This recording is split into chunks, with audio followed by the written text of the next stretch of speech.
मुफ्ती और उनके साथ उमर अब्दुल्ला झूठ बोल रहे हैं। 2 लाख लोगों को 5 मरला जमीन दी जा रही है, इस पर आज पीडीपी के कार्यकर्ताओं ने जम्मू में प्रदर्शन किया। महबूबा मुफ्ती ने इससे पहले बयान दिया था और 2 लाख लोगों की बात की थी और ये कहा था कि ये कौन 2 लाख लोग हैं जो जम्मू कश्मीर में बेघर हैं, जिनको जम्मू कश्मीर की सरकार घर देने जा रही है। और उसके बाद उन्होंने वही आरोप लगाया जिस आरोप को लगातार रिपीट करते आ रही हैं। उन्होंने कहा बाहर के लोगों को जम्मू कश्मीर में मकान दिए जा रहे हैं, उन्हें 5 मरला जमीन दी जा रही है। लेकिन सवाल यह है, क्या महबूबा मुफ्ती और उमर अब्दुल्ला झूठ बोल रहे हैं या क्या वो सच बोल रहे हैं? उनके हाथ ऐसी कौन सी रिपोर्ट लगी है, ऐसा कौन सा दस्तावेज उनके हाथ में है जिसकी बिना पर ये दोनों पूर्व मुख्यमंत्री सरकार के ऊपर ये आरोप लगा रहे हैं कि सरकार 2 लाख बाहर के लोगों को उनके मुताबिक जम्मू कश्मीर में बसाने जा रही है। आपको याद होगा कि इससे पहले भी एक स्टोरी मैंने डिटेल में की थी और मैंने ये बताया था कि अगर आप आवास वेबसाइट के ऊपर जाएंगे, आप रूरल डेवलपमेंट डिपार्टमेंट की वेबसाइट के ऊपर जाते हैं तो वहां आवास का एक लिंक है, उस आवास के लिंक पर अगर आप जाएंगे तो आपको वहां 1,86,000 लोगों की लिस्ट मिलेगी। वो लिस्ट मैंने पीडीपी के एक नेता और नेशनल कॉन्फ्रेंस के एक नेता के साथ शेयर भी की। मैंने कहा जानकारी बढ़ेगी उनकी, लेकिन आप जानते हैं नेताओं के अंदर खूबसूरती ये होती है कि उनका जो राजनीतिक एजेंडा है, उस राजनीतिक एजेंडे को सही साबित करने के लिए और अपने झूठ को सच बतलाने के लिए वो किसी भी हद तक गुजर सकते हैं।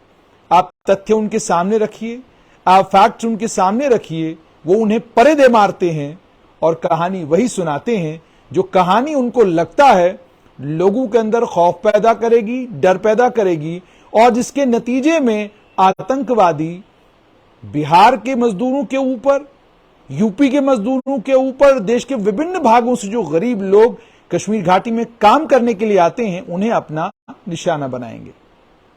आप जानते हैं ना, जब खौफ और दहशत पैदा की जाती है और बार बार एक नेता इस बात को रिट्रेट करके, रिपीट कर करके ये कहे कि जम्मू कश्मीर में डेमोग्राफी चेंज की कोशिशें की जा रही हैं, बाहर के लोगों को जम्मू कश्मीर में बसाया जा रहा है, तो उसका फायदा आतंकवादी उठाते हैं और मासूम लोगों के ऊपर गोलियां चलाते हैं। अब थोड़ा सा पीछे चले जाते हैं। 5 अगस्त 2019 के बाद कितने क्लेम पूर्व मुख्यमंत्री महबूबा मुफ्ती, उमर अब्दुल्ला दोनों ने किए हैं और वो किस हद तक सही साबित हुए हैं? सबसे पहले जिस समय डिलिमिटेशन हो रही थी, उस डिलिमिटेशन के ऊपर बवाल हुआ और उस बवाल में यह कहा गया कि भारतीय जनता पार्टी ने अपनी मनमर्जी से और अपने मुताबिक डिलिमिटेशन कराई है। यह आरोप नेशनल कॉन्फ्रेंस ने भी लगाया, पीडीपी ने भी लगाया, अन्य दलों ने भी लगाया। उसके बाद भारतीय जनता पार्टी और उसके साथ वाले समर्थक दल जो उन्होंने भी आरोप लगाए कि नेशनल कॉन्फ्रेंस ने अपने कालखंड में जो डिलिमिटेशन करवाई वो अपने मन मुताबिक, अपनी मर्जी से अपने नेताओं को और अलग अलग कॉन्स्टिट्यूएंसियों में अपने प्रत्याशियों को ध्यान में रखते हुए डिलिमिटेशन करवाई। यह आरोप नेशनल कॉन्फ्रेंस के ऊपर भी लगा। उसके बाद जब इलेक्टोरल एक्सरसाइज शुरू हुई और इलेक्टोरल लिस्ट बनना शुरू हुई तो आपको याद होगा कि यह आरोप लगाया गया कि अलग अलग जगहों पर, अलग अलग जिलों में फौज के लोगों को एनरोल किया जा रहा है, उन्हें वोटर बनाया जा रहा है जम्मू कश्मीर में। यह इसलिए किया जा रहा है क्योंकि भारतीय जनता पार्टी जो है इन्हीं वोटरों के दम पर चुनाव जीतना चाहती है। 2 लाख वोटर आ गए हैं और इन 2 लाख लोगों को वोटर बनाया जा रहा है। ऐसी ही बातें कई और नेताओं ने करी। उन्होंने कहा बसों में लोगों को लाया जा रहा है और उन्हें जम्मू कश्मीर में वोटर बनाकर वापस भेजा जा रहा है, फिर जिस समय चुनाव होंगे तो ये आएंगे और वोट डालने का इनको अधिकार मिलेगा। उसके बाद जब इसकी भी पड़ताल की गई तो जम्मू कश्मीर के इलेक्शन कमीशन से यह पता चला कि जो नए वोटर बने हैं उसमें 95 से लेकर 97% तक वोटर जो है वो जम्मू कश्मीर के रहने वाले लोग हैं। वो जम्मू कश्मीर के वो स्टेट सब्जेक्ट हैं जिनके पास स्टेट सब्जेक्ट हुआ करता था, वो जम्मू कश्मीर के डोमिसाइल हैं। दूसरी बात जो कही गई कि फौज के लोगों को अभी तक ना तो पूर्व मुख्यमंत्री महबूबा मुफ्ती, ना ही उमर अब्दुल्ला, ना अन्य कोई कश्मीर का नेता इस बात को साबित कर सका है सबूतों के साथ कि वाकई फौज के लोगों को इलेक्टोरल लिस्ट में डाला गया है। और आप यह भी जानते हैं, यह कतई कोई न सोचे कि इन राजनीतिक दलों में वो लोग नहीं है जिन्होंने पूरी पूरी इलेक्टोरल लिस्टें खंगाली होंगी, कि एक नाम मिल जाए कहीं से जिस पर बवाल काटना शुरू कर दें कि भाई ये आदमी जो है इस लिस्ट में आया कहां से, ये तो जम्मू कश्मीर के नागरिक नहीं है। अब ये सारे आरोप लगे। उसके बाद एक और चीज निकल कर आई, वो निकल कर यह आई कि जो 2 लाख लोगों को जम्मू कश्मीर में बसाने की कोशिश की जा रही है ताकि जम्मू कश्मीर की डेमोग्राफी को चेंज किया जाए, और यह कहा गया कि सांबा, कठुआ और जम्मू इन 3 जगहों पर बसाया जा रहा है। अब जब यह कहा गया तो थोड़ा सा इतिहास को खंगालते हैं, खंगालना जरूरी है। ये अचानक महबूबा मुफ्ती और उमर अब्दुल्ला का ये जो प्रेम जम्मू कश्मीर के लोगों के साथ उमड़ आया है, और ये जो इन्होंने चिल्ला चिल्ला के कहना शुरू कर दिया है कि बाहर के लोगों को जम्मू कश्मीर की नागरिकता दी जा रही है, 2 लाख लोगों को जम्मू कश्मीर का नागरिक बनाया जा रहा है। क्या आपको लगता है कि किसी जिले में अगर 1 मरला जमीन भी किसी को मिलेगी तो वो उसका वीडियो नहीं बनाएंगे, बताएंगे नहीं कि फला आदमी यूपी का है, इसे फला गांव में जमीन मिली और देखिए ये यहां पे मकान बना रहा। ये जम्मू कश्मीर के किसी भी भाग में होगा तो उस पर हंगामा होगा, जबरदस्त हंगामा होगा। हर दल की प्रेजेंस हर इलाके में है।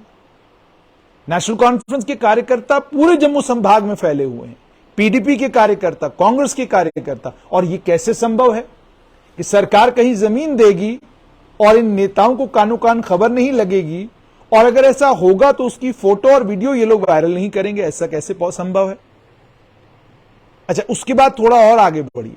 आपको याद होगा हाउसिंग बोर्ड ने कुछ मकान बनाए हैं, उसमें हाउसिंग बोर्ड उन्हें किराए पर देने जा रही है।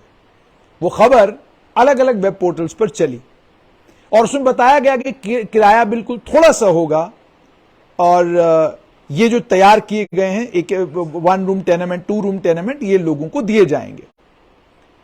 जिन वेब पोर्टल्स ने वो खबर की उनके पास भी जानकारी पूरी नहीं थी।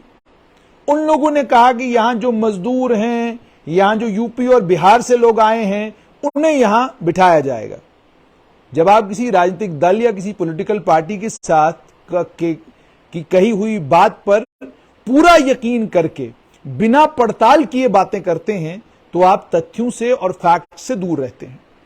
अब पूर्व मुख्यमंत्री महबूबा मुफ्ती और पूर्व मुख्यमंत्री उमर अब्दुल्ला और उनकी पार्टी के नेताओं से विनम्र विनती और आग्रह कि हाउसिंग बोर्ड से वो लिस्ट मंगवाएं जिस लिस्ट में उन लोगों के नाम हैं जिन लोगों को ये फ्लैट हाउसिंग बोर्ड अलॉट करने जा रहा है। बड़ी मजेदार लिस्ट है, और जब आप ये लिस्ट मंगवाएं और आपके पास ये लिस्ट पहुंचे तो इसे पब्लिक जरूर कीजिएगा। आपके पास नेताओं की और वकीलों की कमी नहीं है। इन नेताओं को, इन वकीलों को जब आप कहेंगे कि ये लिस्ट हमें प्रोवाइड करिए, ये लिस्ट जरूर आप लाइए और उसे पब्लिक करिए ताकि लोगों को पता चले कि हाउसिंग बोर्ड ने जो टेनेमेंट बनाए हैं उन टेनेमेंटों में किराए पर कौन रहने जा रहा है, किन लोगों ने रजिस्ट्रेशन करवाई है। मेरी जानकारी के मुताबिक 90% से ज्यादा वहां पर राजौरी, पुंछ, डोडा, भद्रवाह, किश्तवाड़, गंदो, बलेसा और कश्मीर के लोग हैं। थोड़ा सा और आगे बढ़ते हैं। अब ये जो 2 लाख की बात की गई है, इस 2 लाख पर मुझे जम्मू कश्मीर का स्टेट सब्जेक्ट कमीशन याद आया। जम्मू कश्मीर में स्टेट सब्जेक्ट कमीशन बनाया गया था यह पता करने के लिए कि कितने प्रतिशत लोग जम्मू कश्मीर में ऐसे हैं जो पंजाब, दिल्ली, हिमाचल के रहने वाले हैं और जम्मू कश्मीर आए हैं, जम्मू कश्मीर में रह रहे हैं, और उन लोगों ने फर्जी स्टेट सब्जेक्ट बनवाया है और फर्जी स्टेट सब्जेक्ट बनवाने के बाद अब जम्मू कश्मीर के नागरिक हो गए हैं। वो कमीशन नेशनल कॉन्फ्रेंस के दौर में बना। कितने लोगों के ऊपर नेशनल कॉन्फ्रेंस ने कार्रवाई की, वो नेशनल कॉन्फ्रेंस के नेताओं को जरूर बताना चाहिए। उसके बाद उसी स्टेट सब्जेक्ट कमीशन की रिपोर्ट को ठंडे बस्ते में पीडीपी के दौर टाइम पीरियड में पीडीपी के कालखंड में क्यों रखा गया? क्यों पीडीपी के नेताओं ने स्टेट सब्जेक्ट कमीशन को ठंडे बस्ते में रहने दिया? उस पर बवाल क्यों नहीं काटा उस समय? जब आपको उत्तर प्रदेश, बिहार से आने वाला मजदूर जम्मू कश्मीर में बर्दाश्त नहीं है, तो फिर वो लोग जो 5 अगस्त 2019 से पहले जम्मू कश्मीर के नागरिक बन गए थे, बड़े कारोबारी थे, ताकतवर कारोबारी थे, जिन लोगों ने कुछ बड़े नेताओं की बड़ी बिल्डिंगें बनवाई, जिन लोगों का सीमेंट और जिन लोगों का सरिया कुछ पूर्व मंत्रियों के घरों में लगा, और उसके बाद जब उन्होंने बिल भेजा और कहा जनाब हमारे इतने पैसे बनते, हमें इतने पैसे दे दीजिए, तो उनकी स्टेट सब्जेक्ट खंगालने की जरूरत क्यों आन पड़ी थी? फिर स्टेट सब्जेक्ट को लेकर हंगामा क्यों हुआ? इसका भी वर्णन होना चाहिए, लोगों को पता चलना चाहिए। और लोगों को यह भी पता चलना चाहिए कि 5 अगस्त 2019 से पहले वाले जम्मू कश्मीर में मार्बल मार्केट जम्मू के इलाके में यूपी और बिहार के लोगों ने मकान बना लिए। वो कैसे बने? सिर्फ इतना ही नहीं बल्कि कई और जगहों पर यूपी और बिहार से यहां काम करने जो लोग आए, जो मिस्त्री के तौर पे काम कर रहे थे, प्लम्बर के तौर पे काम कर रहे थे, कुछ और काम कर रहे थे, उन लोगों ने अपने यहां मकान बना लिए, वो यहां रहना शुरू हुए। क्या सरकार को उसकी जानकारी नहीं थी? उसके बाद कई और वर्ग और कई और समुदायों से ताल्लुक रखने वाले लोग जम्मू कश्मीर आए, जम्मू कश्मीर के नागरिक बने, स्टेट सब्जेक्ट का आनंद लिया, और सिर्फ स्टेट सब्जेक्ट का आनंद नहीं लिया बल्कि नौकरियां भी उन्हें मिली। पीएचई विभाग में कुछ लोग नौकर भी हुए। सरकार ने उनके खिलाफ क्या कार्रवाई की? और जब पूर्व मुख्यमंत्री महबूबा मुफ्ती मुख्यमंत्री बनी तो उन्हें मीडिया एडवाइजर जो उन्होंने लाया वो दिल्ली से क्यों लाना पड़ा? अगर जम्मू कश्मीर के लोगों से इतना प्रेम है, इतना लगाव है और जम्मू कश्मीर के लोगों को लेकर चिंतित हैं, तो अपने कालखंड में जम्मू कश्मीर के लोगों को लेकर क्या कुछ बड़े प्रोजेक्ट, क्या कौन से बड़े प्रोजेक्ट ऐसे हैं जो एग्जीक्यूट हुए? अब जब मैं ये सवाल पूछता हूं तो एक जमात तैयार हो जाती है। वो जमात नीचे लिखना शुरू करती है, फेसबुक के नीचे अलग अलग तरह के कमेंट करना शुरू करती है। मुझे आपकी अक्ल पर इसलिए अफसोस होता है कि 2 लाख लोगों को जम्मू कश्मीर में मकान दिया जा रहा है, 5 मरला जमीन दी जा रही है, यह कोरा झूठ है। इस झूठ की कोई सदाकत नहीं, इस झूठ में कहीं कोई सच्चाई नहीं। 2 लाख लोग जिनको कहा जा रहा है कि बाहरी, ये 2 लाख लोग जिनको मकान दिए जा रहे हैं, ये जम्मू कश्मीर के नागरिक हैं, जम्मू कश्मीर के डोमिसाइल हैं, और ये प्रधानमंत्री आवास योजना में इन्हें ये सब कुछ मिल रहा है। और इनमें से 2000 कुछ लगभग 3000 के करीब करीब लोग ऐसे हैं जिन लोगों के मकान या तो फॉरेस्ट की जमीन पर हैं या किसी और सरकारी जमीन के ऊपर हैं। इन लोगों के लिए सरकार ने एक प्रोविजन किया कि भाई ये 3000 लोग हैं, क्योंकि ये सरकारी जमीनों के ऊपर हैं, इसके कारण इनको प्रधानमंत्री आवास का फायदा नहीं मिल सकता है, चलिए इनके लिए 5 मरले का प्रोविजन करते हैं। इनको 5 मरले मिलेंगे, ये उसके ऊपर कम से कम प्रधानमंत्री आवास योजना में अपना मकान बना सकेंगे। ये सरकार की स्कीम है, इसकी जानकारी सभी राजनीतिक दलों को है। मगर जम्मू कश्मीर में राजनीतिक माहौल बनाने के लिए क्या मुद्दा लाएं जिस मुद्दे पर खींच के बाद 370 पे आ जाए, खींच के बाद 5 अगस्त 2019 से पहले वाले जम्मू कश्मीर पर आए।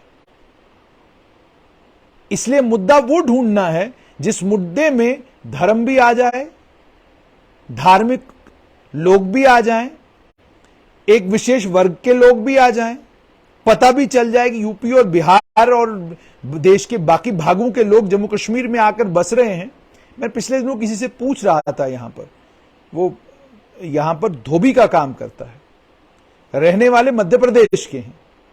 मैंने उनसे पूछा जम्मू कश्मीर में 5 मरला जमीन मिल रही है, क्या आप लेंगे? धोबी ने मुझे जवाब दिया कि ऐसा जम्मू कश्मीर में क्या है जिसके चलते मैं अपने बच्चों को यहां पर चाहूंगा कि वो पढ़ें, वो आगे बढ़ें। उन्होंने कहा मैं तो, जब मेरे पड़ोसी मुझे बताते हैं कि उनके यहां किसी कोई एक शख्स रात को बीमार हुआ, उसे जीएमसी रेफर किया गया और जीएमसी से बाद में वो लुधियाना चले गए। तो उन्होंने कहा एक ढंग का अस्पताल आपके पास यहां नहीं है, तो आप मुझे कहते हैं कि जी यहां पर हमारे पास कौन सा इंटरनेशनल रेलवे स्टेशन है जिस इंटरनेशनल रेलवे स्टेशन को देखने के लिए पूरे देश से लोग यहां आना चाहते हैं? कौन सा अंतर्राष्ट्रीय ऐसा हवाई अड्डा है जिस हवाई अड्डे में कोई कमाल की चीजें हैं कि दुनिया यहां देखने के लिए आए? और उसके बाद जैसे मैंने आपको कहा कि टूरिज्म की जब हम बात करते हैं, अगर आप माता वैष्णो देवी के श्रद्धालुओं को और उसके अलावा जो बाबा बर्फानी के श्रद्धालु हैं, अगर इनको आप माइनस करें तो 20-30 लाख पर्यटक कोई बड़ा कमाल नहीं है। 50 लाख भी हो जाएं तो बड़ा कमाल नहीं है। 1 करोड़ से ज्यादा लोग माता वैष्णो देवी के दर्शन करने के लिए आते हैं। उसके बाद अमरनाथ यात्रा में भी अब 5-6 लाख लोग जो हैं वो आना शुरू हो गए हैं। तो आप हिसाब लगाए, यही लगभग कोई 1 करोड़ 10 लाख के करीब करीब हो जाता है। उसके बाद इस साल सुनने में आया कि बहुत बड़ी तादाद में जम्मू कश्मीर में पर्यटक भी आए हैं। तो पर्यटन के अलावा ऐसा क्या जम्मू कश्मीर में है जिसको लेकर आपको लगता है कि दिल्ली में रहने वाला, यूपी बिहार में रहने वाला आदमी अपना प्रदेश, अपना गांव, अपनी जमीन, अपना घर छोड़कर जम्मू कश्मीर में बसने आएगा?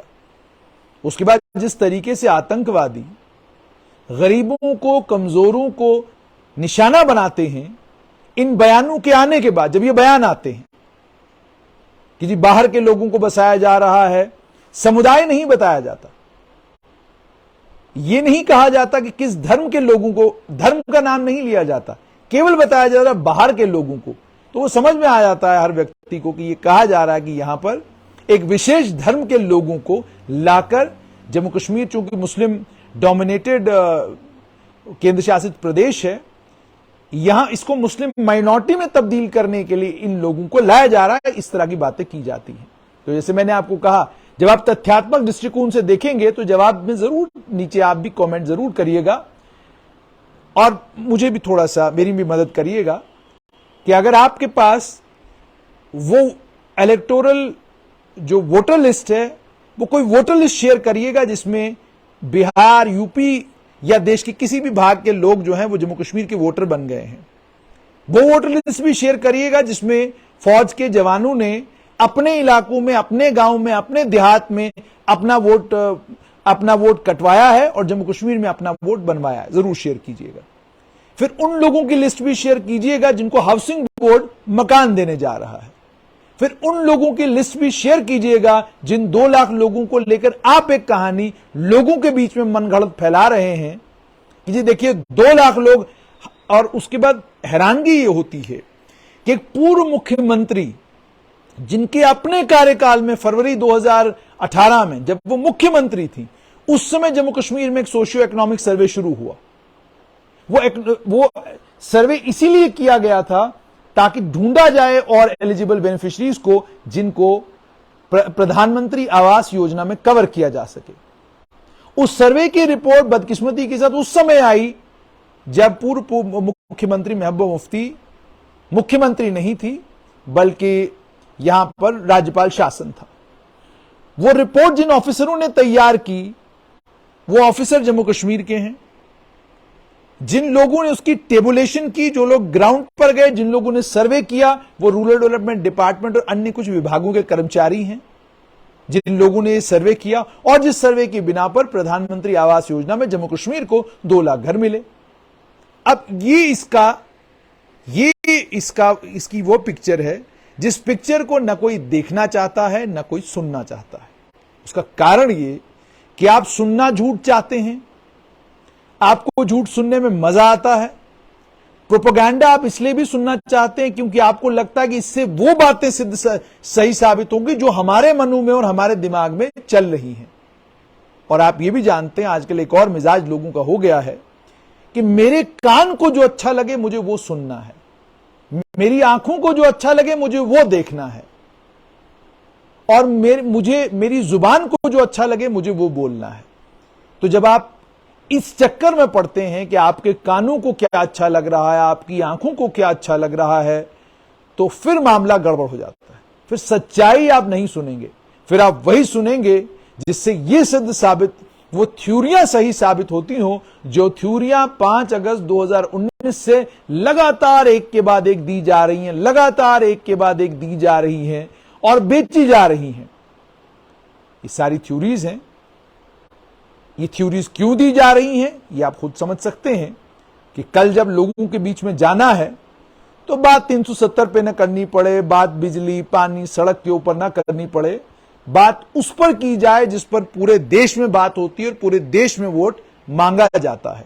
अगर धर्म के नाम पर बाकी पूरे देश में वोट मांगा जा रहा है तो जम्मू कश्मीर उससे पीछे नहीं है। मैं कई बार कह चुका हूं, जम्मू कश्मीर में 1953 से लेकर 2014 तक धर्म का इस्तेमाल वोट मांगने के लिए हर राजनीतिक दल ने अच्छा खासा किया है। मस्जिदों का इस्तेमाल किया गया, मीनारों का इस्तेमाल किया गया, स्टेजों से कुरान पढ़ा गया, स्टेजों से कुरान की आयतें पढ़ी गई, ये सब कुछ हुआ है। जब आप किसी स्टेज के ऊपर कुरान पढ़ते हैं, जब आप मस्जिद से सियासी तकरीर करते हैं, तो इसका मतलब यह है कि आप मजहब का इस्तेमाल वोट मांगने के लिए कर रहे हैं और आप जानते हैं कि आप किसको खुश करना चाहते हैं और आप जानते हैं कि आप किसको झूठ बोल रहे हैं, और वो आप इसलिए करते हैं क्योंकि उसी से आपकी राजनीति जिंदा है। आप भी जानते हैं कि अगर बात आई डेवलपमेंट की, बात आई बिजली पानी सड़क की, बात आई अस्पताल की, बात आई स्कूल की, बात आई कॉलेज की, बात आई यूनिवर्सिटी की, बात आई नौकरियों की, तो लोग आपसे पूछेंगे कि आपने लगभग 1.5 लाख के करीब लोगों को बिना किसी इम्तिहान को फेस किए आपने उन्हें मुलाजिम बना दिया, कच्चा मुलाजिम बनाया, और आज ये 1.5 लाख लोग 9,000 और 10,000 रुपए पर नौकरी कर रहे हैं और अब इन्हें अपना आने वाला मुस्तकबिल जो है वो अंधकार में दिख रहा है। आपने एक पॉलिसी बनाई जिस पॉलिसी में आपने गांव के सबसे ज्यादा पढ़े लिखे नौजवान को नौकरी दे दी, ना कोई रिक्रूटमेंट का प्रोसीजर, ना आपने कोई इम्तिहान लिया, ना आपने कोई टेस्ट लिया, बिना टेस्ट लिए बिना इम्तिहान लिए आपने लोगों का आइए आपने नौकरियां बांटी। आपने लोगों को लाया, अपने घर से निकाला, किसी एक पोजीशन पर उन्हें कॉन्ट्रैक्चुअल लगाया, बाद में उन्हें वक्त के साथ पक्का किया और फिर वो लोग डीजी बनकर जो है डिपार्टमेंटों से रिटायर हुए। इस सब कुछ आपने अपने कालखंड में किया है और ऐसा नहीं है देश के बाकी भागों में ऐसा नहीं हुआ है, बाकी राज्यों में भी हुआ होगा, बाकी केंद्र शासित प्रदेशों में भी हुआ है, इससे ज्यादा हुआ है, इससे बड़े घोटाले हुए हैं। लेकिन आप तो स्पेशल कैटेगरी वाली स्टेट थे, आप तो दफा 370 वाली स्टेट थे, आपको तो इंसाफ का पैमाना, इंसाफ के तराजू में बराबरी रखनी थी।